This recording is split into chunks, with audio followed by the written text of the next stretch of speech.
Today is game number 4 of the 2024 Stanley Cup Finals, and I'll be honest and say right here that I'm not going to be watching the game. I'm going out on a trip, but depending on what happens, if the Panthers end up winning the Stanley Cup today, which, at this point it kind of looks like they will be, we are going to have to make a video. So I'll find a way. Don't worry. We'll probably do some sort of a vlog somewhere in a foreign land, but by the time I am out and about, I will not be able to watch the game. However, let's operate from the assumption that the Florida Panthers are winning the Stanley Cup. Let's say that the Edmonton Oilers are going to lose. And this is not too hot of a take considering that the series is 3-0 Florida. But at this point, I wanted to go out there and talk very particularly about Leon Draisaitl.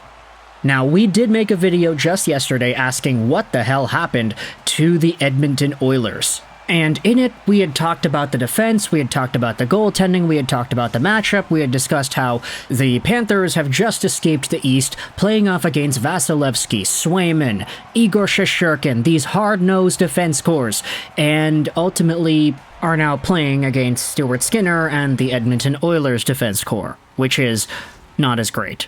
Sure, the Oilers have some top-tier offense, and their high-flying offensive production has carried them throughout this postseason run, but once you get rid of that, it becomes a defensive battle, and that is a battle that the Florida Panthers will win 3 out of 3 games, at least, to start off the series, right? Heck, is it even starting off the series? It's already maybe in the latter half of the series by now. Either way, when it comes to Leon Draisaitl, he does have 0 points in this run, and we had talked about this yesterday, but he has been completely neutralized. Is it his fault? You could say it probably isn't, because he's playing with some pretty bad line mates. Sorry, Corey Perry, but he's just not cutting it for being able to play with Draisaitl. And for the most part, the Panthers have done such a good job at shutting him down that you now have articles and TV segments being put out there questioning whether or not Leon Draisaitl is at the end of his rope. This was from TVA Sports yesterday, and the idea was brought up on the... what is this show? TVA Sports broadcast during the Stanley Cup Finals. It's Anton Roussel, actually, going out there and talking about this. Former Canuck, former Coyote, former Star, and very notable name in the Montreal, Quebec sports commentary scene. This is going to be linked in the description if you want to go ahead and read more about this article yourself, but it goes over Roussel's comments during the Leon Draisaitl Game 3 performance. Blanked since the start of the Stanley Cup Finals, Edmonton star forward Leon Draisaitl is no longer quite himself. Thursday, he even downright harmed his team on a play that led to the first goal of the Florida Panthers, who ended up winning 4-3 to increase their lead to 3-0 in the series. In a 4-on-4 sequence, the German striker's poor positioning gave Sam Reinhart enough space to thread the needle, which resulted in a breakaway and the ensuing 1-0 goal. If you are not well positioned, you don't do the right details that can clearly make the difference, explained Anton Roussel on Friday. But according to him, this disappointing performance from Draisaitl hides a deeper evil. Literally. I think that Draisaitl is at the end of his rope, Roussel said. I think he's tired. We see him missing shots that he didn't miss during the season and at the start of the playoffs. I have the impression that he's carrying around an injury that is hard for him, and even the power of his shot is not there. In the final, you have to find a way, but when the body no longer follows, it's difficult. So there is a former player's perspective hinting that Leon Draisaitl could be dealing with some sort of an injury, with some sort of a looming pain elsewhere in his body that has prohibited him from being able to produce like we know he can. I mean, this streak has been kind of going for a little bit. He only had himself 4 points in the 6 games against the Dallas Stars and 0 points against the Florida Panthers in this series. Against Vancouver, though, Leon Draisaitl absolutely went to town. Look at the points here. 2, 4, 2, 2, 1, 2, 1. He had a point in every single game against the Vancouver Canucks. What is that? 14 points in total in 7 games? He was at 2 points a game. And then against Dallas, he trails off a little bit. Against Florida, he trails off a lot.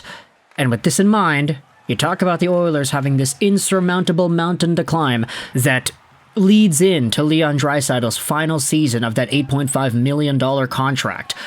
You start wondering, is this really the end? Is this near the end of the line? Is this going to be Leon Draisaitl's last hurrah with Edmonton? Are the Oilers going to be able to bounce back next year? Are they going to be able to repeat this? I mean, sure, you can't go wrong with Draisaitl, McDavid, and Bouchard, but just because you make the finals one year does not guarantee you'll do it the next.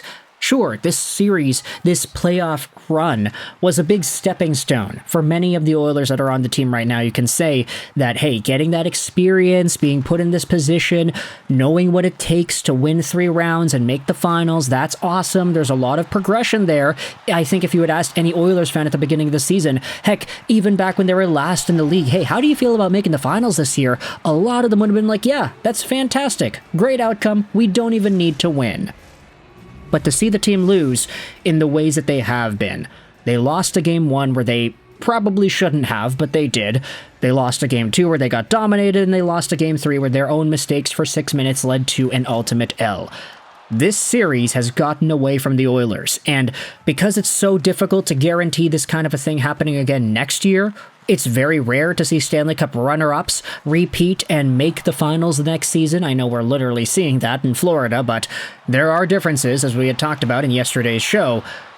You kind of have to start wondering if the Oilers do not show up next year, if they get eliminated in the second round, if Leon Draisaitl doesn't have a contract extension, is this going to be the legacy he leaves behind?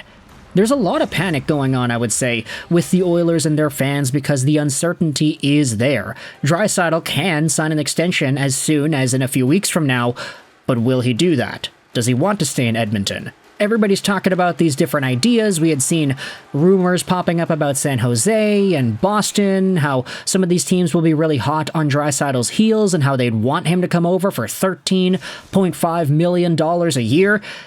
And if you're Draisaitl, sure, you might not have that Stanley Cup opportunity in San Jose like you would with Edmonton, but if you're making millions and millions of dollars and you're pretty much guaranteed to being the top point scorer on the team every year, who's to say no to that? Plus, you live in the Bay Area. That's great. You can play with Celebrini. That's awesome. So, with the Oilers and their final stint that's going on right now that may conclude later today, it may not. Who knows if the Oilers win a game or 2 in this playoff series? If the Oilers end up losing, which it looks like they will, is this going to be the big, lasting legacy that Leon Draisaitl leaves as a member of the Oilers? Hart winner, Art Ross winner, multiple-time All-Star, multiple-time 50-goal player and 100-point guy.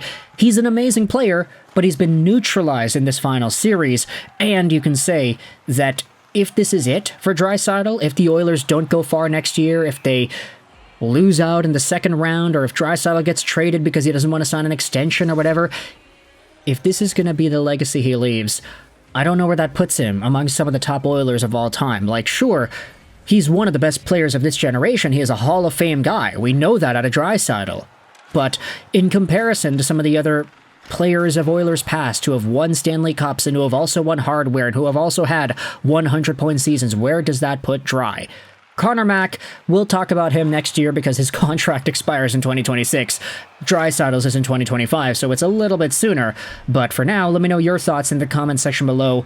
How do you feel about this Draisaitl conversation that we are having? Sure, it's not the most fun one to go out there and have, but still, I do think that it is worth bringing up considering the circumstances and considering the state of the Stanley Cup Finals. If the Oilers lose, what happens next? Do they make it again next year? Do they have an opportunity to do this again years after that? Will they be able to bring these guys back? And will they be able to run it back? Let me know your thoughts in the comment section below. I hope you enjoyed this video. And bye.